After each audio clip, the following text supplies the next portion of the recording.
Avant la lecture du texte biblique qui nous accompagnera dans la méditation, je vous invite à la prière. Ô notre Dieu, fais maintenant taire en nous toute autre voix que la tienne, qu'ici et maintenant, que la parole qui sera proclamée et qui sera ensuite méditée soit pour chacun de nous lumière et vérité sur le chemin de son existence. C'est ce que nous te demandons au nom de Jésus-Christ, notre Seigneur. Amen. J'ai retenu dans les lectures du jour qui nous sont proposées pour ce dimanche qui suit Pâques, dans l'évangile de Jean, au chapitre 20, les versets 19 à 31. Le soir de ce jour-là, qui était le premier de la semaine, alors que les portes de l'endroit où se trouvaient les disciples étaient fermées, par crainte des Juifs, Jésus vint. Debout au milieu d'eux, il leur dit « Que la paix soit avec vous ». Quand il eut dit cela, il leur montra ses mains et son côté. Les disciples se réjouirent de voir le Seigneur. Jésus leur dit à nouveau « Que la paix soit avec vous. Comme le Père m'a envoyé, moi aussi je vous envoie. » Après avoir dit cela, il souffla sur eux et leur dit « Recevez l'Esprit Saint. À qui vous pardonnerez les péchés, ceux-ci sont pardonnés. À qui vous les retiendrez, ils sont retenus. » Thomas, celui qu'on appelle le jumeau, l'un des 12, n'était pas avec eux lorsque Jésus vint. Les autres disciples lui dirent donc « Nous avons vu le Seigneur. » Mais lui leur dit « Si je ne vois pas dans ses mains la marque des clous, si je ne mets pas mon doigt dans la marque des clous et ma main dans son côté, je ne le croirai jamais. » 8 jours après, ses disciples étaient de nouveau dans la maison et Thomas avec eux. Jésus vient, alors que les portes étaient fermées. Debout au milieu d'eux, il leur dit « Que la paix soit avec vous. » Puis il dit à Thomas « Avance ici ton doigt, regarde mes mains, avance ta main et mets-la dans mon côté. Ne sois pas un incroyant, deviens un homme de foi. » Thomas lui répondit « Mon Seigneur, mon Dieu. » Et Jésus lui dit « Parce que tu m'as vu, tu es convaincu ?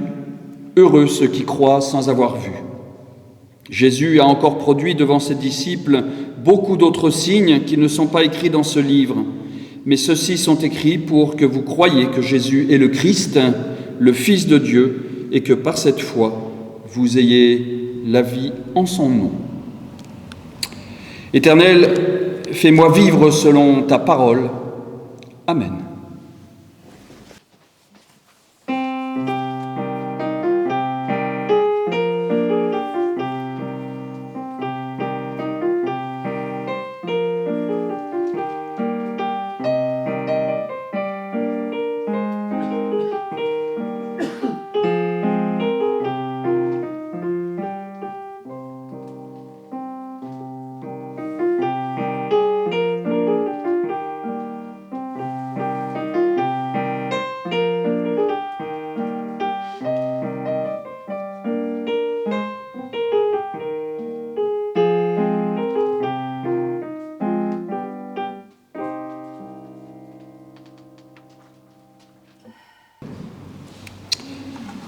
Chers amis, souvenez-vous, le matin de Pâques, les femmes quittent le tombeau. Dans l'évangile de Matthieu, il est même précisé qu'elles n'y entrent pas. Elles restent à l'extérieur, elles entendent une parole et puis elles repartent. Et en repartant, d'une certaine manière, elles nous laissent avec nos propres questions.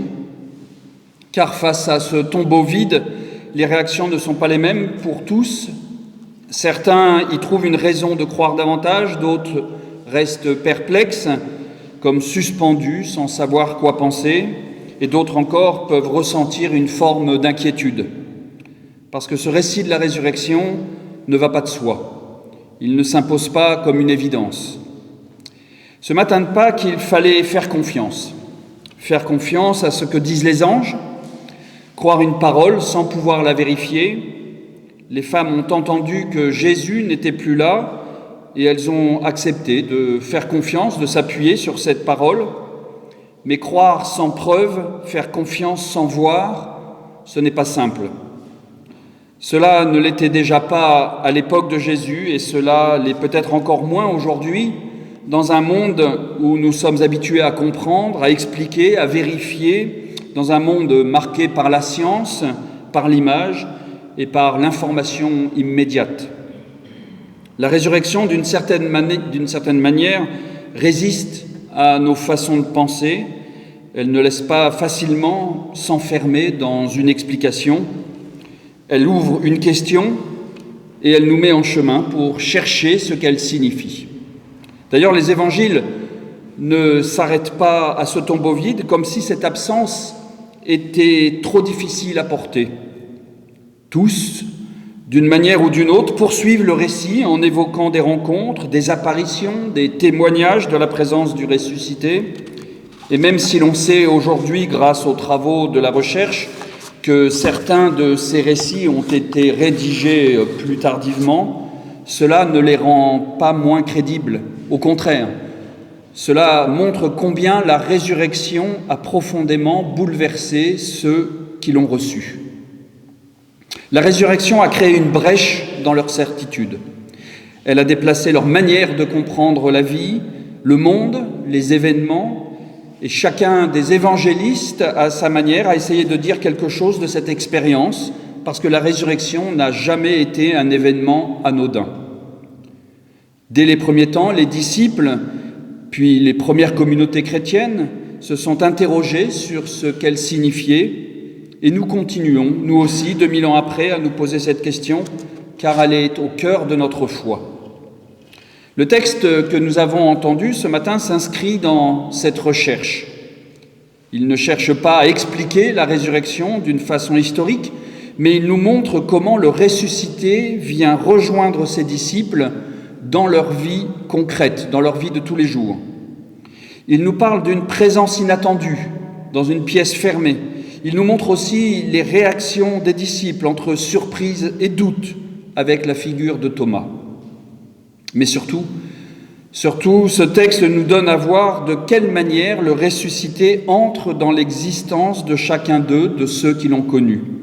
Et pour essayer de mieux comprendre ce que cela peut signifier pour nous aujourd'hui, eh bien, je vous propose de nous arrêter sur 3 aspects de cette rencontre. Le premier aspect, c'est la manière dont Jésus se rend présent au cœur de la peur et du doute des disciples.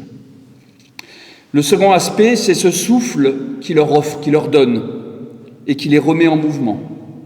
Et le troisième aspect, c'est cette parole sur le pardon qui peut nous sembler difficile, étrange, mais qui nous ouvre un nouveau chemin de vie. Alors je crois que tout d'abord, il faut prendre au sérieux la situation dans laquelle se trouvent les disciples. Le texte insiste sur le fait que les portes sont fermées. On pourrait presque dire qu'elles sont verrouillées. Personne ne peut entrer, personne ne peut sortir.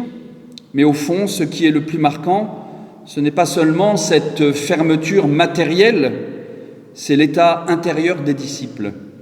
Ils sont enfermés dans leur peur. Ils ont vu ce qui est arrivé à Jésus. Ils savent ce que cela peut leur coûter d'avoir été des proches de Jésus. Et cette peur les paralyse. Elle les empêche même de sortir. Elle les empêche de vivre. Et si l'on y réfléchit bien, cette peur-là, eh bien, nous la connaissons nous aussi, même si elle prend d'autres formes. Ce n'est pas la peur, évidemment, d'être arrêté comme eux, mais c'est une peur qui peut être liée à toute autre chose, comme la maladie, à la souffrance, à l'incertitude de l'avenir, à la solitude ou au sentiment de fragilité. C'est aussi la peur de la rencontre, parfois la peur de l'autre, de ce qui est différent, la peur du conflit ou de l'incompréhension, la peur de rencontrer une église voisine, tout simplement, qui a une façon de vivre sa foi différente. La peur, d'une manière générale, a ce pouvoir d'enfermer. Elle rétrécit notre horizon. Elle nous replie sur nous-mêmes. Et c'est précisément dans ce contexte que Jésus arrive. Il ne demande pas aux disciples de sortir d'abord de leur peur pour le rencontrer. Il vient les rejoindre là où ils en sont. Et ses premières paroles sont des paroles de paix. « La paix soit avec vous », dit Jésus. Et cela peut sembler simple, presque trop simple d'ailleurs, et pourtant c'est essentiel. La rencontre avec le ressuscité ne commence pas par une explication, ni par une démonstration, ni par la récitation d'une confession de foi ou que sais-je, mais cette rencontre commence par un don, le don de la paix, le don du repos. Et le texte ne s'intéresse pas à la manière dont Jésus entre dans la pièce. Il ne cherche pas à expliquer l'inexplicable. Ce qui compte, ce sont les effets de sa présence. Là où il y avait de la peur, quelque chose se transforme. Et d'ailleurs, à la fin du récit, vous avez peut-être remarqué que la peur n'est même plus mentionnée. Pour nous, aujourd'hui, cela peut être entendu de manière très concrète. Jésus n'est évidemment pas présent physiquement ce matin, comme dans le récit, mais cela ne signifie pas qu'il est absent non plus. Sa présence est d'un tout autre ordre, plus discrète, mais bien réelle. Elle se manifeste dans la parole entendue, dans la prière, dans le partage, dans ces moments où, malgré les difficultés, eh bien, une paix nous est promise et une paix surgit. Et dans nos propres situations d'inquiétude ou de doute, face à la maladie ou à la mort, face au bouleversement du monde, face au bouleversement de la vie, laisser une place à l'Évangile, c'est peut-être déjà permettre à cette paix de venir nous rejoindre. Le second aspect que j'ai relevé dans ce texte, c'est le geste de Jésus qui souffle sur ses disciples et qui dit « Recevez l'Esprit Saint ». Ce geste peut nous surprendre et pourtant il est très riche de sens. Dans la Bible, le mot que l'on traduit par esprit signifie aussi souffle, vent. Il évoque quelque chose de vivant, de mobile, de presque invisible, de doux, mais qui agit en profondeur. On retrouve ce souffle d'ailleurs dans le livre de la Genèse, au chapitre 2. Dieu façonna l'homme, poussière tirée du sol, il souffla dans ses narines une haleine de vie, et l'homme devint un être vivant. En reprenant ce verbe unique dans l'évangile de Jean, lorsque Jésus souffle sur ses disciples, eh bien, il se passe quelque chose de cet ordre-là. Comme si, à travers ce souffle, à travers ce geste, il les recrée, il les remet debout, il leur redonne vie. Car il ne faut pas oublier dans quel état ils se trouvent. La mort de Jésus a été pour eux un choc, elle a été une rupture, leur espérance a été brisée, et voilà que par ce souffle, quelque chose reprend vie. Ce n'est pas simplement un réconfort, c'est une transformation intérieure. Ils reçoivent une force nouvelle, une capacité à vivre autrement. Dans la tradition biblique, recevoir l'Esprit de Dieu, c'est aussi être rendu capable de parler, de témoigner, de porter une parole qui fait vivre. Longtemps, cette expérience a été réservée à quelques figures particulières, comme Moïse, comme les prophètes. Mais ici, ce souffle est donné aux disciples, et donc à tous. Et cela change profondément les choses.